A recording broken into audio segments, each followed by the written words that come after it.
Bon bah bonjour à tous.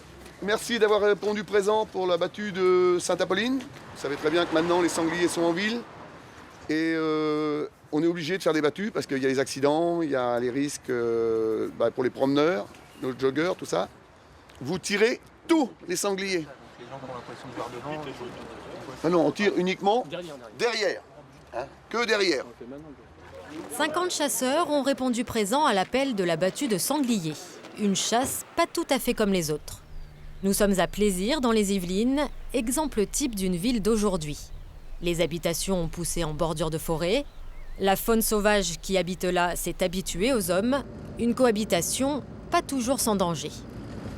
Jean-Pierre est lieutenant de louveterie. C'est lui qui organise et dirige la battue. C'est toujours un stress d'organiser une battue comme ça, surtout en ville. Quand ça se passe à la campagne, en pleine forêt, on est moins stressé, mais là, sécurité. Dès qu'il sort de sa voiture, Jean-Pierre tombe nez à nez avec les premiers indices. Ces tas de terre retournés, c'est le travail de sangliers en quête de nourriture. Ça, c'est peut-être pas de la nuit, parce qu'il y a eu un peu d'eau tombée dedans, mais ça a une journée ou deux. Vous voyez, ils sont à ras des habitations. Hein. Jean-Pierre est stressé car cette chasse est hors du commun. Elle va se dérouler dans un bois près des maisons, dans une zone urbaine où la chasse est normalement interdite. Mais la mairie de Plaisir a reçu plus d'une trentaine de plaintes, trop d'accidents dus aux sangliers. La mission de Jean-Pierre, éliminer tous ceux qui vivent dans la forêt. Le danger pour la population est trop grand.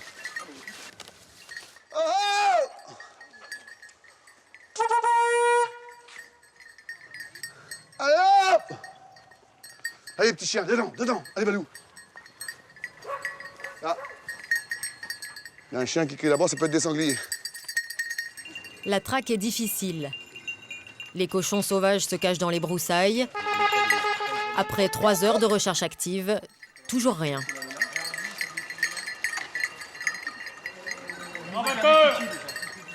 Les rabatteurs sont à notre gauche.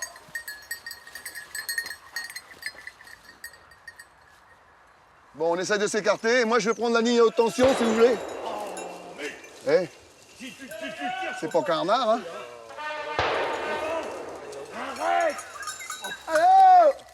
Jean-Pierre s'enfonce dans les ronciers. Et enfin, le face-à-face tant attendu se présente.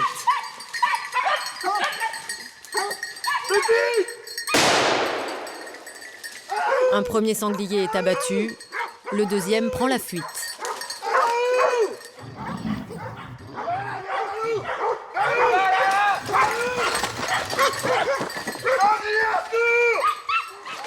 Attends, bouge pas, Pépi!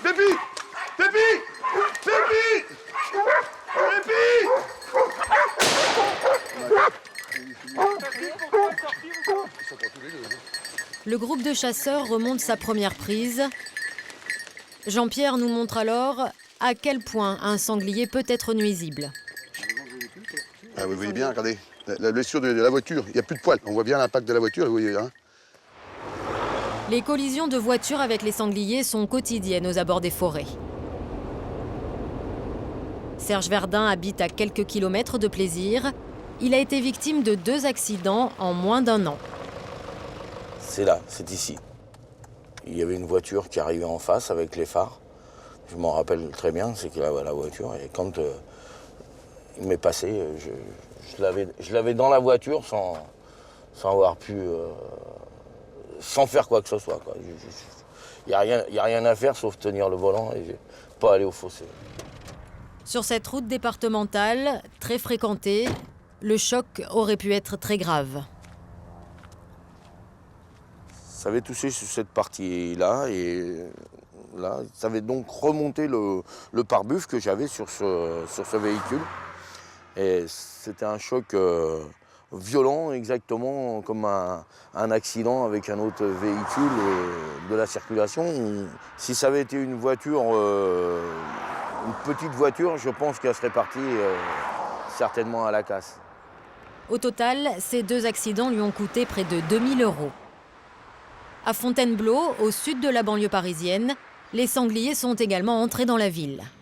Dans l'hôpital, les traces de passage sont bien visibles au pied des bâtiments.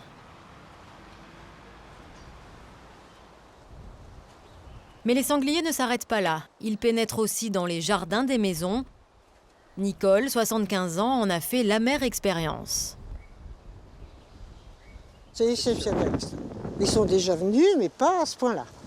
Qu'est-ce qu'on ressent à ce moment-là? Ah ben, la désolation. Hein. Parce que franchement, parler, on ne sait pas quoi faire. Surtout que le jardin était tout... Puis le jardin, il est grand, il est tout retourné. Et comment qu'on va faire pour le printemps? 500 mètres carrés de pelouse ont été saccagés. Sans l'aide de son voisin, Nicole n'aurait pas su gérer la situation. Regardez, il ne se gêne pas. Alors j'ai coupé les branches là parce qu'il tire les branches et puis il cueille les pommes. Alors c'était des grosses pommes, il s'en occupe. Puis alors là, ils ont défoncé toute la clôture d'un bout à l'autre. Ils passent là-dessous, vous voyez? Et puis les petits passent, tout le monde passe, ils prennent le chemin. Voilà, ils font ça comme ça, puis c'est costaud, hein, vous savez. C'est pour éviter tous ces dégâts que les battues administratives comme celles de plaisir sont nécessaires. Il est indispensable de réguler la population de sangliers pour limiter la casse. Et celui-là, il n'est même pas consommable. Non. Aujourd'hui, on est rentré dans une spirale infernale où on est arrivé, comme l'année dernière, à 800 000 € de dégâts indemnisés sur le département des Yvelines. Nous, on recense dans le département des Yvelines minimum une collision par jour avec un cerf ou un sanglier. Et la police nationale recense minimum 4 à 5 morts par an dues aux collisions rien que dans le département des Yvelines. Aujourd'hui, la battue n'a permis d'attraper que 4 sangliers, un résultat en dessous des espérances de Jean-Pierre. On a vu deux petits marcassins qui nous ont échappé. Donc 4 sangliers et un renard. Dans le bois de plaisir, la population de sangliers est loin d'être maîtrisée. Au bord de la mer, à 15 km de Caen, ici aussi l'urbanisation est source de problèmes. La cohabitation des hommes et de la faune sauvage est parfois difficile. Est-ce que tu voudrais prendre la baladeuse qui se trouve sur mon établi, s'il te plaît? Damien et son épouse vivent depuis plusieurs années avec un animal mystérieux qui s'active uniquement la nuit. Après avoir mené l'enquête, Damien a enfin compris de quel animal il s'agit. Vous voyez ici des morceaux de laine de verre qui ont été retirés sans doute cette nuit. Elle le sort du grenier et alors je ne sais pas ce qu'elle en fait, elle l'emporte, on en trouve très souvent. Hein. Donc ça date de cette nuit. Elle, c'est une fouine. Mais ça c'est une ouverture que la fouine a fait ces jours-ci. Hein. Vous voyez, elle a déchiqueté les bords d'une latte du cache-moineau et c'est sans doute parce qu'on l'a dérangée de l'autre côté, elle est rentrée, elle est sortie par ici. La fouine les nargue et en plus elle fait des dégâts considérables à l'intérieur de la maison. Direction le grenier.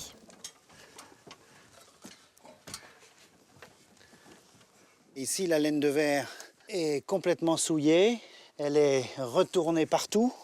Ce sont des bandes de laine de verre qui sont intactes, hein, normalement. Voilà, là, il n'y a plus de laine de verre. Là, elle a tout enlevé. On arrive sur la toile goudronnée, qui est elle aussi déchiquetée en dessous. C'est grave parce qu'il y a des déperditions de chaleur. Hein, la laine de verre a perdu son efficacité, donc au niveau du budget chauffage, ça a forcément une incidence. Au total, c'est 160 mètres carrés sous toit qui sont saccagés et toute l'isolation à refaire. Des travaux d'envergure qui s'annoncent très coûteux. Damien a immédiatement contacté son assurance.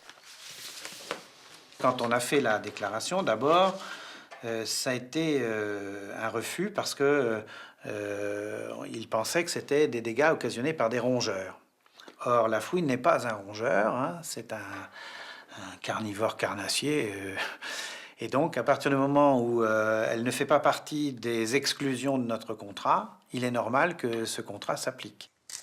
L'assurance a dépêché un expert pour estimer le montant des travaux. Il va falloir enlever le toit pour remettre de la laine de verre. La somme est très élevée, 10 117 €. Et l'assurance ne remboursera qu'à une seule condition. Que la fouine soit piégée et capturée. Pourquoi? Parce que l'assurance, et c'est légitime de leur part, souhaite que le problème fouine soit éliminé avant de remettre la maison en état. Damien et son épouse ont essayé de capturer la fouine eux-mêmes, sans succès. Du coup, ils ont pris un rendez-vous capital. Dans une semaine, ils vont rencontrer un piégeur de fouine. Les animaux sauvages ne nuisent pas seulement aux particuliers, les entreprises aussi en sont victimes. Quand 100 000 étourneaux envahissent chaque soir depuis 20 ans la même raffinerie de pétrole, trouver le bon remède devient une quête désespérée. Nous sommes près du Havre. Les dirigeants de cette raffinerie ont tout essayé pour chasser les étourneaux. Tout sauf cet homme, Paul Lefranc, et ses rapaces. Ce sont des bus de Harris. C'est des oiseaux qui proviennent d'Amérique du Sud. Leur mission, c'est d'attaquer les étourneaux pour déclencher une peur chez les étourneaux qui connaissent les prédateurs, qui connaissent les rapaces. Et le but, c'est de créer un climat d'insécurité. Cette méthode s'appelle l'effarouchement. Bertrand Collin, à gauche, est responsable de la sécurité sur ce site sous haute protection. Pour lui, les étourneaux sont vraiment trop nuisibles. Ils reviennent chaque jour lorsque la nuit tombe. Sur les cheminées de la raffinerie, il fait chaud, on peut se poser tranquillement, c'est un hôtel idéal.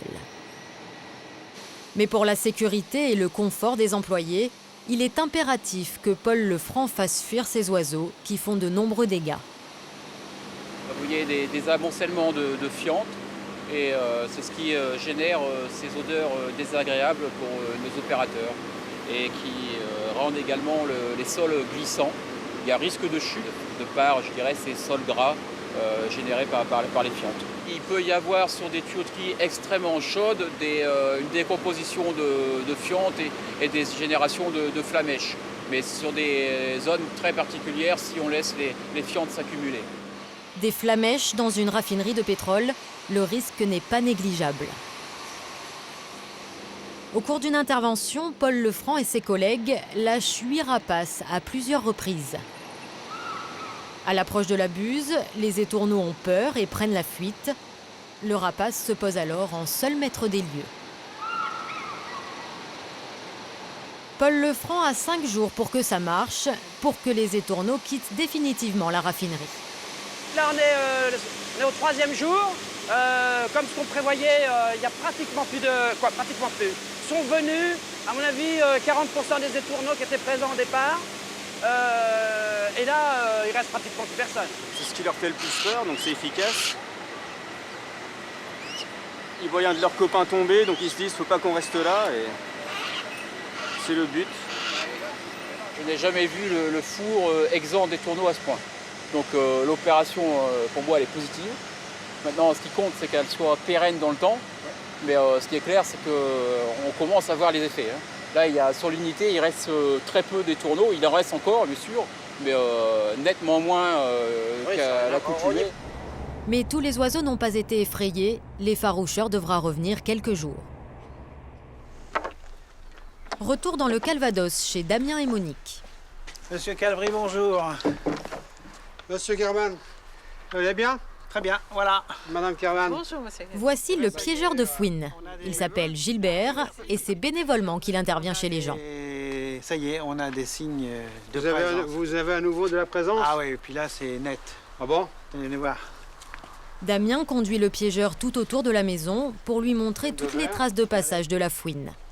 Gilbert est un spécialiste de cet animal. On l'appelle de plus en plus souvent pour le piéger. L'année dernière, 892 fouines ont été prises dans le département, piégées dans les maisons ou dans la nature.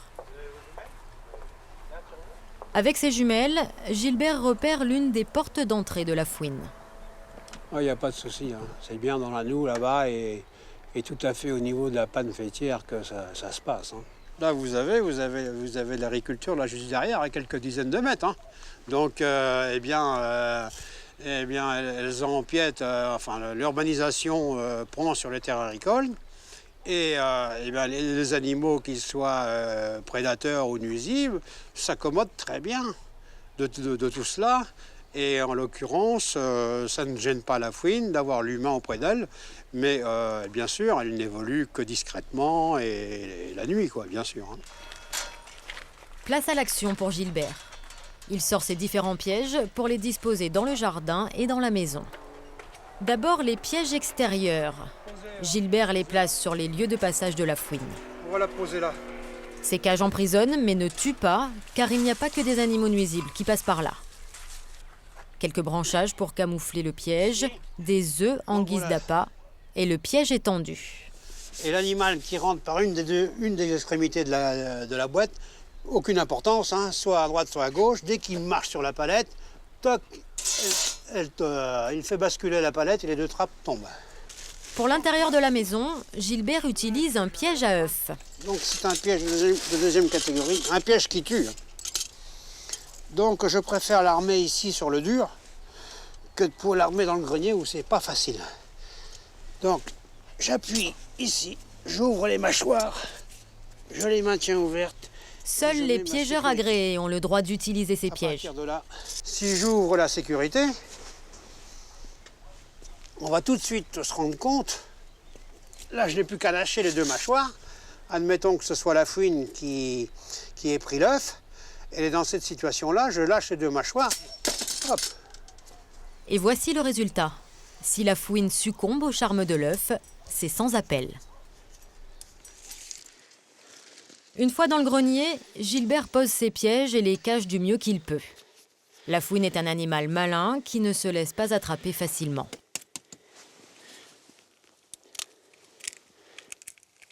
Là, il y a peu de chances qu'on le prenne demain parce que tous les combes là, vont être imprégnés de nos odeurs et ça, l'animal va très bien savoir le détecter. Voilà. Maintenant, il ne reste plus qu'à attendre. Et voilà.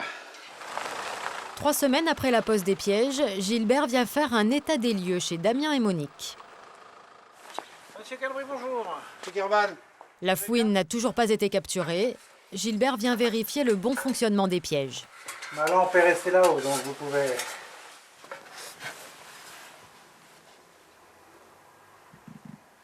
Tout est en place? Oui, en place, il n'y a pas de souci. Voilà la difficulté de prendre un animal. C'est qu'on ne sait pas quand. Si la fouine n'a pas été prise, ce n'est pas à cause des pièges, mais parce qu'elle est très rusée. Particulièrement rusé et rien, si on a changé les habitudes, s'il y a une odeur, c'est tellement rusé que ça va patienter. Hein. Ça va patienter, ça se fera peut-être prendre, mais... Bon là, monsieur le Kerban ont besoin qu'on la prenne, donc on va patienter le temps qu'il faut pour prendre la fouine. Ça nous agace. Et puis bon, vous voyez, hein, monter la trappe tous les jours, aller voir, non, elle n'est pas là, bon, on remettra ça demain. Non, ça peut pas durer quand même. Si un jour vous la croisez, la fouine? Je l'étrangle. La fouine court toujours. Avant de faire leurs travaux, Damien et Monique vont devoir s'armer de patience. Bonsoir, à la prochaine fois. Qui sera la bonne, j'espère. Oui, bien sûr. Cet homme est maire de la commune de Boré, à 7 km de Senlis et à 15 minutes de l'aéroport de Roissy. Depuis quelque temps, il est lui aussi victime d'un animal sauvage. Donc en fait, vous voyez, là on est au centre du village. Donc là il y a l'arrêt du car et donc il y a un renard qui a été vu la semaine dernière dans cette rue. C'est incroyable, hein, donc c'est sidérant. Hein, Ils n'ont plus peur des hommes. En fait, ils n'ont plus peur des hommes, non, ils ont pratiquement plus peur des hommes. Les renards n'apparaissent que la nuit, mais ils se faufilent partout, dans les rues comme dans les jardins des maisons. Voilà, je vais vous montrer là où une de mes conseillères avait rangé ses poules. C'était des magnifiques poules qui faisaient des œufs bleus. Et en fait, elles ont été complètement exterminées dans son poulailler il y a une dizaine de jours. Et c'était donc la 3e fois que j'avais un problème comme ça dans le village, depuis le mois de janvier. Ils passent sur un grillage comme ça, ils franchissent un grillage comme ça, ils font des trous en dessous des grillages. Et donc, c'est un animal qui est très agile. Et intelligent en plus, très intelligent. L'animal fait des dégâts et en plus, il est porteur de maladies. La prolifération des renards fait courir un risque sanitaire aux habitants de la commune et ça inquiète le maire. Bonjour les enfants. Population à risque, les enfants. Ils jouent dans le jardin dès que les beaux jours reviennent et peuvent ainsi être en contact avec les déjections de renards. Et les grands vont arriver alors là maintenant? Si le renard vient là comme il est venu, j'ai la preuve qu'il est venu manger ses poules. S'il vient dans le jardin, on peut très bien avoir ce problème de déjection dans le jardin avec nos enfants qui fréquentent notre école. Donc ça, c'est un souci pour nous. Bon, je crains pour mes administrés qu'il y ait une transmission de cette maladie qui est l'échinococose alvéolaire, qui est donc transmise par les renards, par leur déjection, et qui est une maladie mortelle pour l'homme. Il y a eu cette année, en France, il y a eu 23 cas de mortalité humaine détectés, parce que c'est une maladie qui est très difficile à détecter et qui met entre 5 et 10 ans pour apparaître dans l'homme. C'est une maladie qui attaque le foie. Et donc, ce sont des petites larves qui attaquent le foie et c'est donc très dangereux pour les humains. Pour régler le problème, le maire a décidé d'employer la manière forte. Et la manière forte, la voici. Michel Lenormand est chasseur et lieutenant de louveterie. Le maire l'a appelé car il a le droit d'organiser des chasses un peu particulières. Monsieur le maire, bonsoir. Bonsoir mon lieutenant. Michel Lenormand est un spécialiste de ces animaux. Il va organiser une opération nocturne autour de Senlis, le moment idéal pour attraper des renards. Vous voyez, là, donc Paris est là. Ce soir, on va partir de Boré. On va prendre cette route-là vers Mont-l'Évêque, puis vers Senlis. Et donc, on va longer Senlis en éclairant l'extérieur de Senlis. Et on va pouvoir tirer sans risque tout autour de Senlis les renards qui viennent de la forêt pour aller se nourrir dans les poubelles. On nous appelle très souvent. Les lieutenants de louveterie font pratiquement 1 ou 2 sorties chaque semaine. L'enlèvement des récoltes, c'est-à-dire du 1er août jusqu'au 30 avril. Que pour le renard? Que pour le renard. Bon, messieurs, en route, action. Une fois la nuit tombée, la chasse peut débuter. Pour cette opération, ils partent à 4. Un chauffeur, 2 éclaireurs et un tireur. C'est Michel qui tient la carabine. Seuls les lieutenants de louveterie sont autorisés à chasser la nuit. Ils traquent les renards depuis leur voiture. Ils peuvent parcourir plus de 100 km à chaque sortie. Les renards, on va les chercher principalement en bordure de village. Parce que curieusement, la nuit, ils aiment bien se rapprocher des habitations. Parce que dès qu'il y a des hommes, il y a de la nourriture. Et ils viennent chercher la nourriture. Très vite, ils aperçoivent un premier renard.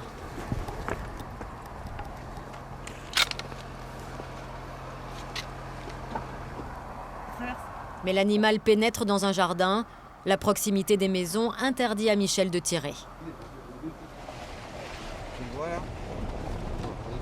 Au fil des heures, les renards vont se succéder dans la lumière des projecteurs.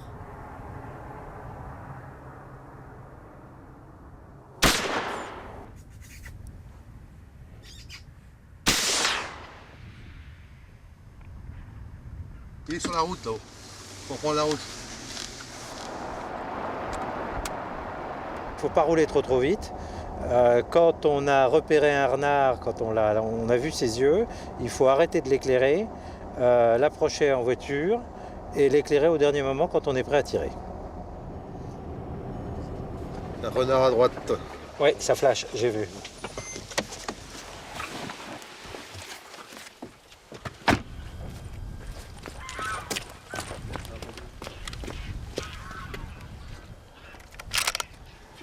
Non, je le vois pas. Regarde, on voit ses yeux sur la butte de terre là.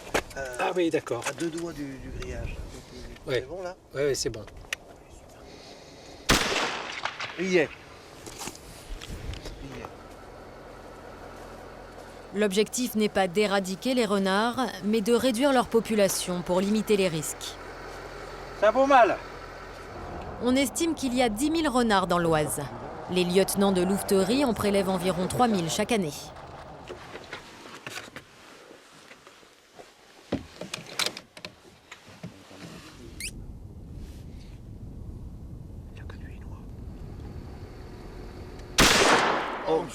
Non, je suis dedans. Il va tomber. Et lorsqu'il récupère les renards morts, la prudence est de mise. Michel porte des gants. Voilà. C'est un beau mâle. Un beau renard. Quand il fait cette éjection, il met aussi des œufs sur sa fourrure.